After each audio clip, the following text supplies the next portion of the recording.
Good morning. I am happy to have you here today to show you a quick demonstration. This is something new that I've been doing on Saturday mornings, and it is just a demo of a pattern that maybe people aren't using as much as you could. Give me just a second. It's kind of dark and dreary here today, so I'm just going to set up a little extra light so that you can see a little better with fewer shadows, and I'll get my tea out of the way there. Yeah, I am in New York, and it is snowing here today for Mother's Day weekend, which is fun. It doesn't usually do that quite this late in the year, but you know, everything's a little different this year, so we will just kind of work with it. So anyway, the pattern we're going to do today is called Meer, and it is a pattern that you see often in ribbons or strips, and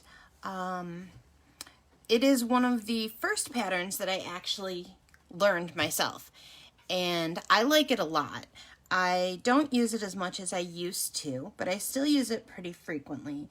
I don't see it in a lot of other people's work very often, and I think it just falls back into one of those patterns that people just don't think about. So that's kind of what I'm hoping to accomplish with this series of little live videos, is to kind of either reintroduce you to a pattern or to share a pattern with you that maybe you just haven't thought about in a while, or possibly even to show you a pattern in a way that maybe you didn't think about using it before. I was talking to a good friend of mine who is another CZT sometime in the last couple weeks, and one of the things that she said that really stuck with me is that often we are taught to draw a pattern, and forever and ever we think that's the way that we're supposed to draw it, just because that's the way that it is. When in fact we can draw patterns in so many different ways that maybe we never even thought about before. So last week I did rain, and I shared with you this one and this one as a string, and then I showed you this one where I turned it into kind of a little bit more of an organic tangle, and then I did this one. You may not recognize this one because I went back in afterwards and I played with it, and I added in some of these fescue and the sprinkle and just kind of turned it into something else a little bit different. So that was last week. But I also used rain as a border last week.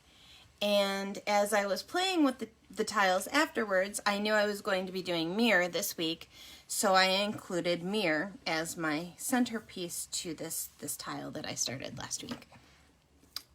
So this is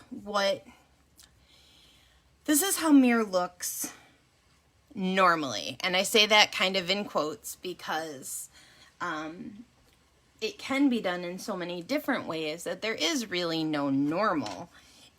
But it is the way that it is usually taught. So I am going to demo this tile, or this pattern, in this way first. And from there, I'm then going to show you some other ways that we can use it. Okay? So put my tile down.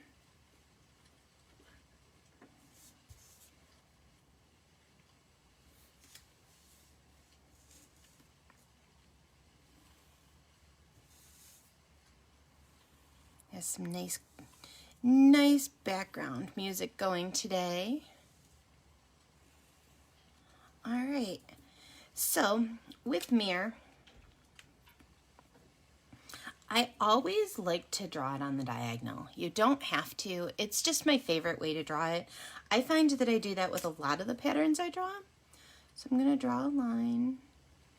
It's going to be, for these purposes today, it's going to be straight-ish. I'm going to create a wider parallel line, an aura, with some space in between so that I have some room to work. Then I'm going to create a wavy line, just kind of right down the middle. Okay. I'm going to turn my tile. I'm going to aura this line just a little bit. Again, I'm going to flip my tile over and aura this line. Okay. Now, the way I like to do this pattern, I don't like these shadows I'm getting here. Let me tilt that just a little bit. Is I like to start somewhere in the middle. I'm going to make a line kind of at a diagonal, and then I am going to aura that all the way to the end. So one line after another, little bit slow, paying attention to my lines. Okay. It's funny because my background music is thunderstorms, and yet I'm getting hail on my window, so that's fun. It's a lovely spring day here. Hope everyone else is having nicer weather than I am. All right, so I created my aura all the way to the bottom there. I'm gonna flip it over, and I'm gonna aura. And if you've taken a basics class with me, you know the reason we switch it is because it not only prevents hand strain, but also because you get that muscle memory going, and you are moving your paper, not your hand and your pen, so you don't end up tying your hand in knots. You also usually end up with smoother, more even strokes, right? Forward all the way to the end. Now, you can do a bunch of variations here. I'm not going to go through all of these because we could be here until next Christmas if I was going to do that. So once we have one side done, you can leave the other side empty. You could color this in black. You could put a different pattern here, just as some tangulations. But we're doing a basic pure Meer to start with, okay? So I've done that side. I'm going to draw a line, and this one's only going to be a little in short because there's only a little bit of space there, but that's okay. My lines actually met right there, but they don't have to, okay? So sometimes they're going to meet, sometimes they're not. Either way is fine, okay? So I'm going to aura this. I find that when I do this side for some reason, because otherwise I overthink it, I find it best if I turn it so that I'm going left to right instead of up to down, okay? So I'm keeping my auras about the same distance apart. If you notice, it's not one for one. They do not have to match. They do not have to line up. Sometimes they do, sometimes they don't. Consistency, just paying attention to making my lines all the way to the side. Okay, I'm going to turn it. I'm going to go in the other direction. This is a fun pattern. I like to fill other patterns with this pattern. So if you've drawn hollow bow with me, we're going to actually do something with that in a minute. But okay, so we have that part done, and then you can go in, and I find this part very relaxing. Fill, kind of squish orbs in between those little two parallel lines that you drew. Okay. squish them right in there. What's nice is that if you went over your line a little bit, maybe you got overzealous and your line continued into this little space, once you add in these little orbs, you're not going to notice it at all. Plus, who doesn't like making little orbs? And these you can vary in size depending on how big you made these orbs, how small. You can leave these off entirely.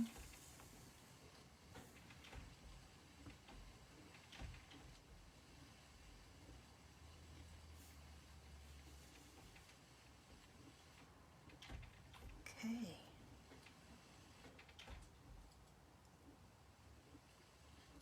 And then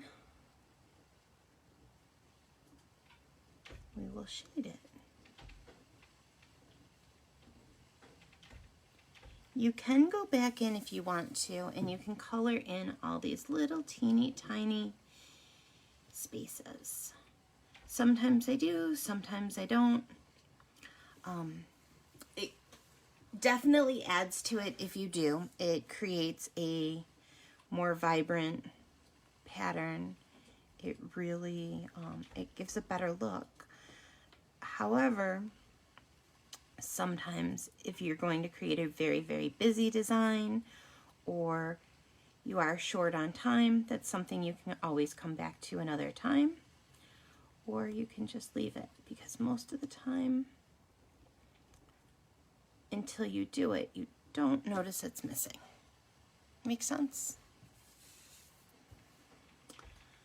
I like the little details. I find that they really make all the difference. And if you hate coloring in, and I know there are people that do, it is something you can skip, or you can use a bigger pen. The smaller your pen is, the more space you will have. If you have a bigger pen, then you're going to end up with less, negative space in here to fill in. All right.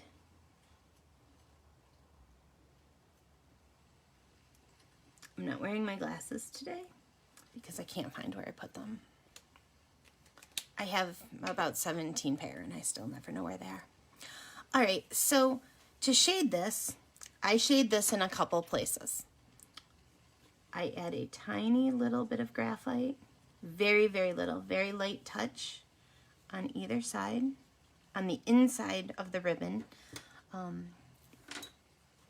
opposite where the our little bubbles are, okay?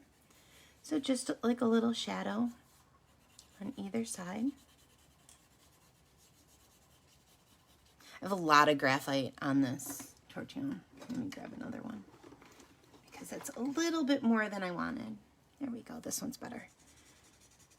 So that I just kind of soften that, right? Gives it just a little bit of dimension. And then I'm going to add some graphite down the middle.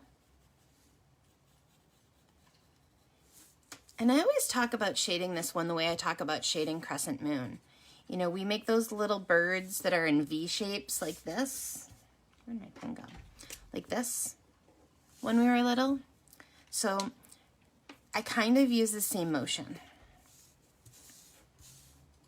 right? So, okay. And you can make little circles if circles work better for you. I never use little circles when I use my tortillon. I know most people do, but I tend to just use it kind of like I would the side of a pencil. Does anybody else do it that way? Yeah. I know most people use it like they make the little circles, and I just have never quite developed a feel for it that way. Although you can get some really great results doing it that way. There we go. So there we have your basic Meer. And if you notice, I have some lighter spots, I have some darker spots. Oftentimes I go back in at the end and add just a little bit more graphite to really kind of make that center pop so that it looks like it has a little more dimension, and then I just soften it. Make it more like a deep crevice there. All right. Chris, it's good to know somebody does it the same way I do. All right, so that's our basic mirror. I mentioned something about halaba, so I'm going to do this really quickly. When we do halaba, we create various ribbons.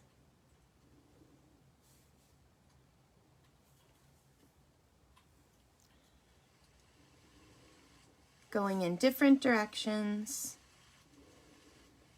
overlapping.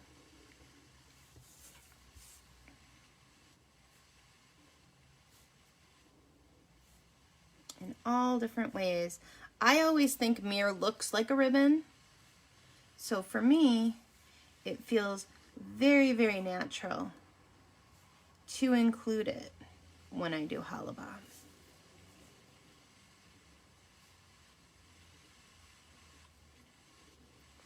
And when I do smaller ones, I don't necessarily do a ton of them with this pattern because it's a lot of tiny details, but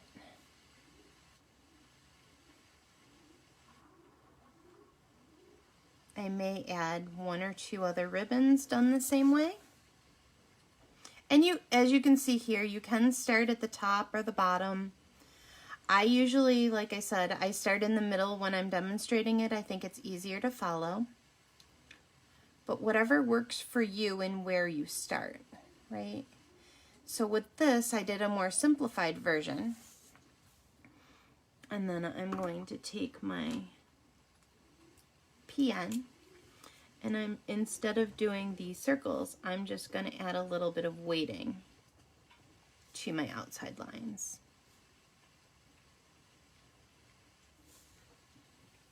Okay.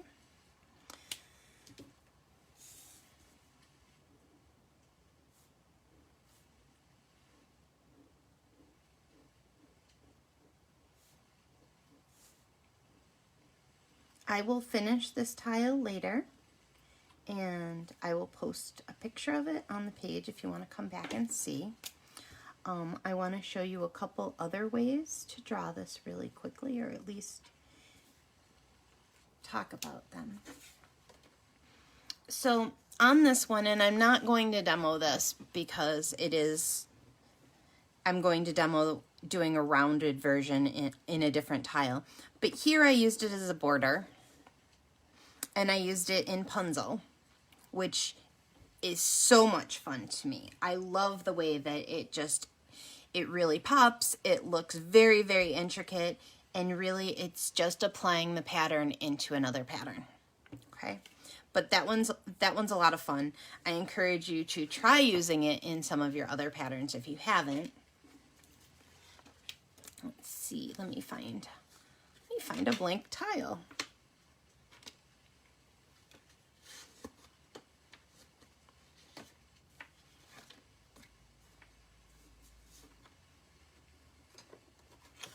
All right, I got carried away this morning and was doing a bunch of other things and ended up with a whole bunch of other pieces that I hadn't originally planned on.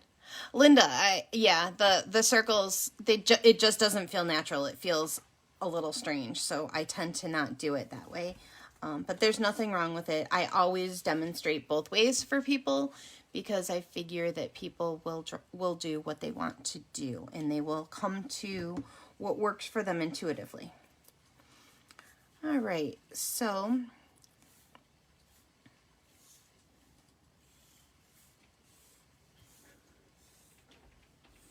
I told you I was going to show you how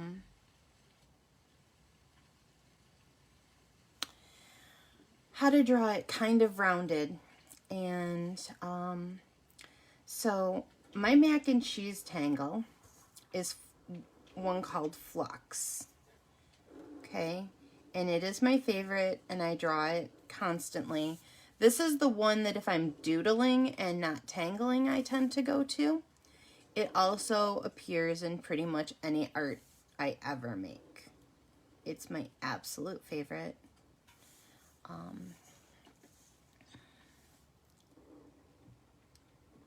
Chris, it's a really good point. I love the way that tangles get their names, and it may very well have been exactly that.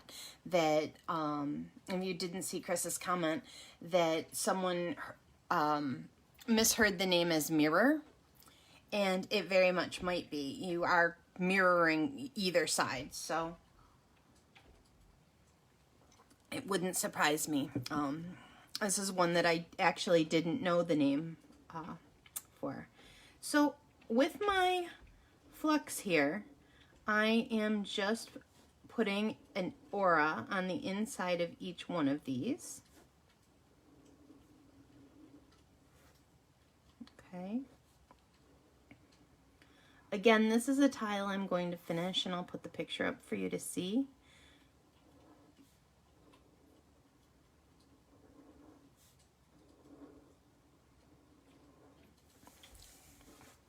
All right, so now I have my big space and my little aura around the outside. I think flux is a lot of people's mac and cheese tangle, Joyce. All right, so now I'm putting my curvy line right down the middle of my flux. Again, I'm gonna come to the middle-ish. I always say ish because nothing has to be exact, right? It's just how we do it.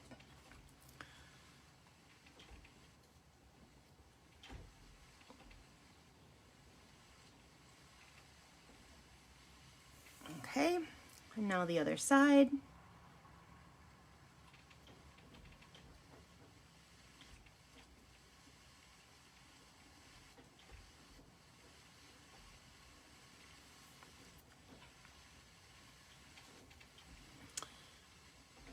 More like this, and then again, one side.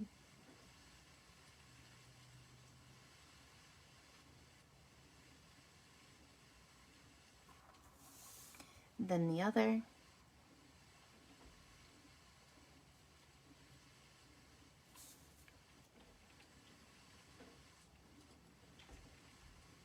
Okay, you can come in, you can do your bubbles in there, you could leave them blank, you could fill it in with like a heavier black, you could leave it as is. So this has a more rounded feel to it.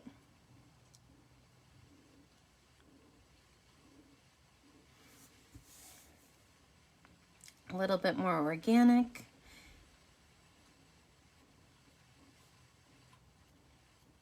Okay, I'm going to set this one aside. Lori, I'm really glad to hear you say that Meer is your mac and cheese. I love this pattern. It's one of those that I really find is so underrated. I'm doing this on Saturday mornings right now, just because there was a discussion somewhere, and I don't remember where people were talking about how they didn't use patterns because they just don't think of them. So I made a list of ones that I love but didn't use all that often. Rain, Meer, Be Light, Hurry. I'm going to do Poke Leaf just because these are ones that maybe either I struggled with at some point, so they never made it to my I'm going to use this all the time repertoire, or I kind of forgot about them. And none of them are terribly complicated patterns, but they are ones that often can bring a lot to what you're doing. Okay, so I'm going to create a spiral in pencil because one of the things I can't do super well is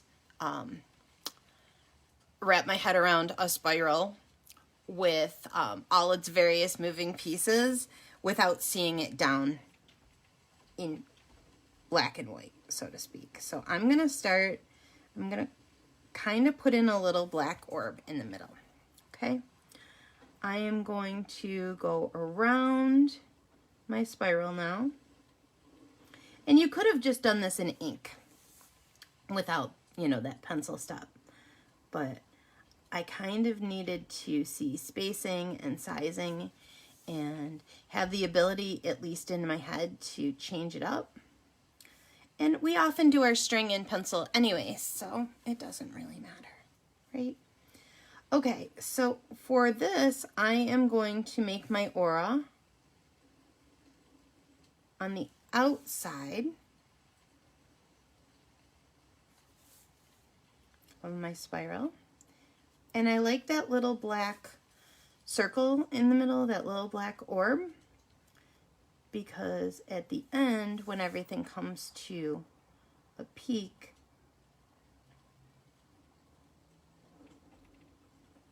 it just kind of finishes it off as a nice little end. Okay, so I'm going to make my swirl all the way through, and we have so many cool swirly patterns, right? And my tangling's a little rough this morning, and that's okay. We have these swirly patterns, right? And we can add this in. You know, so many people think it has to be straight. Meer doesn't have to be straight. We just think it does.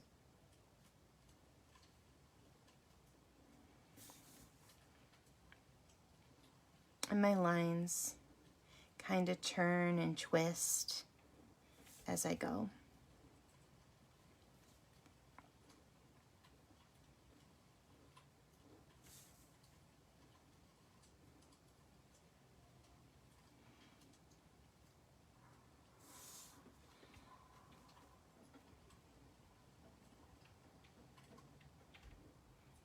It's funny, I always say I'm going to do this for like 15 minutes, and I always go much longer than 15 minutes because there's just so many things I want to show you. So besides, once you put a pen in my hand, I could talk for hours, and I get distracted by shiny things, and I'm like, ooh, let's try this.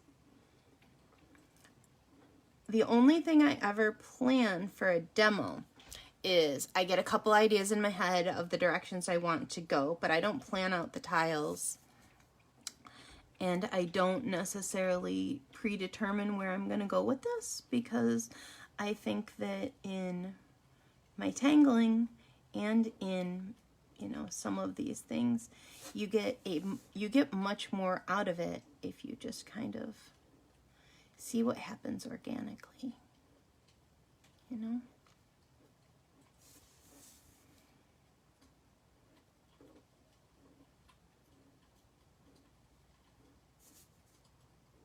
And I've used Meer in spirals many, many, many, many, many, many times.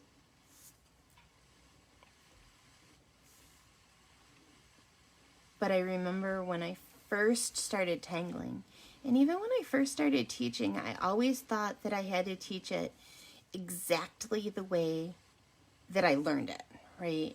And I usually try to teach it that way, but I have taken to trying to show other ways that the patterns can be used so that other people don't run into that same stumbling block I had.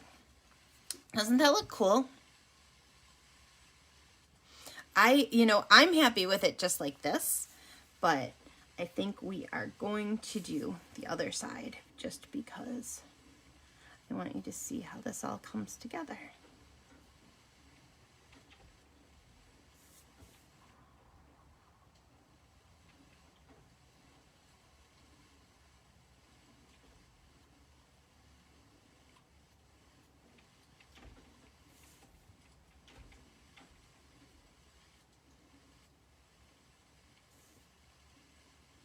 And as you can see, I don't try and match them up. You can, and I have, and it's interesting how much everything kind of distorts and morphs a little bit, and it's kind of cool to try. I don't discourage it, but I don't want you to obsess about it and think they have to.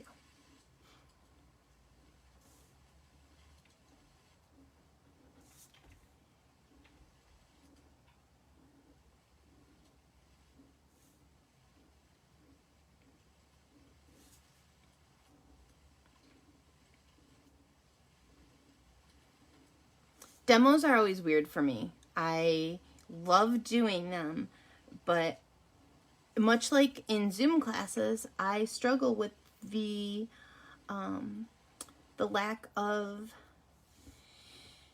complete interaction. So I have discovered over the last few weeks that I really like when my Zoom classes stay smaller so that I don't have to mute everybody, and so that I can talk with my students as I teach. I don't necessarily enjoy being lecturing so much as teaching, and I think that teaching comes from back and forth, you know, actually getting that whole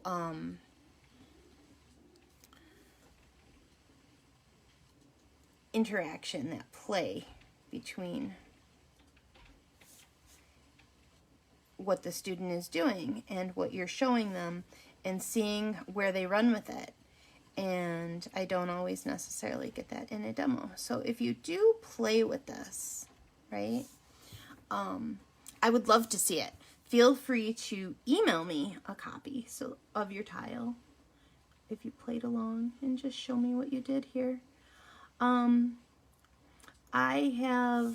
am doing a bunch of classes. I'm doing a Linda. I will see you on Monday, Linda. Linda just messaged and said that she will see me on Monday. Mondays I do a mindfulness tangling that is one of my favorite things, and I was doing it in the studio before all of the world changed for me. And it is a class that is about 30 to 45 minutes long, and it is focused purely on the relaxation piece of tangling. So we focus on one pattern. I don't demo so much as kind of guide people through it. It's very much like a guided meditation, and I may show something here or there, but it isn't step by step on camera. Okay, so the info for that is somewhere on my Facebook page, or you can go to my website at Whimsy by Kelly, and the info on that is there. My 101 classes are free this month. I have one more at the end of the month. And let's see what else. Those of you that are on my friend page, I am going to finish a project that I started over a year and a half ago. Tonight, I think. Just do some of the shading on my either tonight or tomorrow on my page. I'm probably going to do a live just because I said I was going to finish it up live.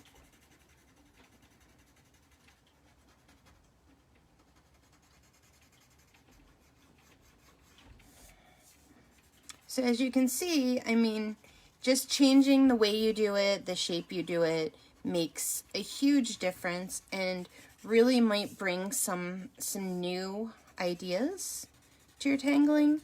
Sonia and Chris wrote a book. I don't know, and that's, for those that don't know, that is Sonia Yancer and Chris Letourneau wrote a book called Pattern Play that is my absolute favorite Zentangle book ever. And it is, basically they take the premise that Rick told me back at seminar, which is if you only have a couple patterns, you can still make art forever. And I'm a huge fan of the thought process, right? Like, we don't always need 9 million patterns. 9 million patterns are great, and I often fall down the new pattern hole. But sometimes it's nice to go back to some of the older ones. Sometimes it's nice to revisit. But the premise of the book is that you can take a pattern and you can change it in so many ways and really make it your own, or really try to do something different with it and get a completely different look. So this kind of looks like a snail shell to me, which makes me think of Bijou, which wasn't where I was going, but it is a happy accident and I love it now. I have a snail infestation in my aquarium, which I'm a little sad about because that means I can't put my little baby axolotl in the tank yet, but we're getting there. And if you don't know what an axolotl is, it is a Mexican salamander. And I have a baby one, and it's so cute. Which has nothing to do with Zentangle, but I just have to tell everybody. All right, so I really only shaded the one side and kind of left the other, but I could have shaded on this side as well too, if I wanted to. But I think that I am done with that, and I hope that this gave you some ideas. And I hope that maybe you mark it down on your calendar and you come see me next Saturday when we talk about poke leaf. And this little piece right here is where I'm keeping track of the patterns that I am sharing, so that if people continue to be interested after we're not all in permanent lockdown, that I don't lose track of which ones I've demoed for everybody, and that I can continue this for the foreseeable future. But thank you so much, and if you have any questions, don't hesitate to reach out to me. My email is whimsybykelly@gmail.com, which is nice and easy. You can also always message me here. And I hope everybody has a great Saturday. I had to think about what day it was. Saturday. Have a great Saturday. Enjoy the rest of your weekend. If you celebrate Mother's Day, I hope you have a lovely Mother's Day. And I'll talk to you soon. Bye, everybody. Thanks for being here.